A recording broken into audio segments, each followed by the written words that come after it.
హైదరాబాద్ సుల్తాన్ బజార్లోని Lakshmi mobile షాప్లో జరిగిన చోరీ కేసును పోలీసులు ఛేదించారు.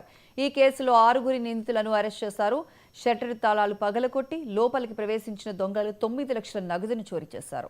ఈ దొంగతనానికి అదే ప్రాంతానికి చెందిన వ్యక్తి సహకరించినట్లు డీసీపీ బాలస్వామి తెలిపారు. వారి దగ్గర నుంచి 8 లక్షల నగదు, 6 మొబైల్ ఫోన్లు స్వాధీనం చేసుకున్నామని పేర్కొన్నారు. సుల్తాన్ బజార్ అండ్ హిస్ టీమ్ ఒక సపరేట్ టీమ్ ఫామ్ చేసి వెతకడం జరిగింది. ఇందులో ముఖ్యంగా మనకు 6 వ్యక్తులు 5 మంది మనకు షాప్లోకి నైట్ 1 to 2 మధ్యలో వచ్చి ఈ దొంగతనం చేసినట్లు తెలిసింది. దీనికి సంబంధించినటువంటి సీసీ కెమెరాలకు సంబంధించినటువంటి DVRను కూడా ఈ దొంగలు ఎత్తుకుపోవడం జరిగింది.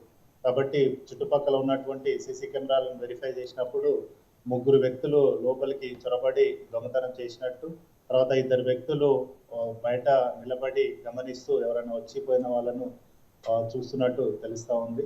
వీరికి A6 అనే అతను సహకరించినట్లు తెలుస్తూ ఉంది. ఇందులో ముఖ్యంగా తెలుసుకోవాల్సిన విషయం ఏమంటే వీళ్ళందరూ కూడా రాజస్థాన్కి చెందిన వాళ్ళు. A1 to A6 even complement కూడా రాజస్థాన్కి చెందిన అతనే. సో ఇతను చాలా రోజుల నుంచి మొబైల్ షాప్ పెట్టుకొని స్వయం ఉపాధి పొందుకుంటూ బతుకుతున్నాడు.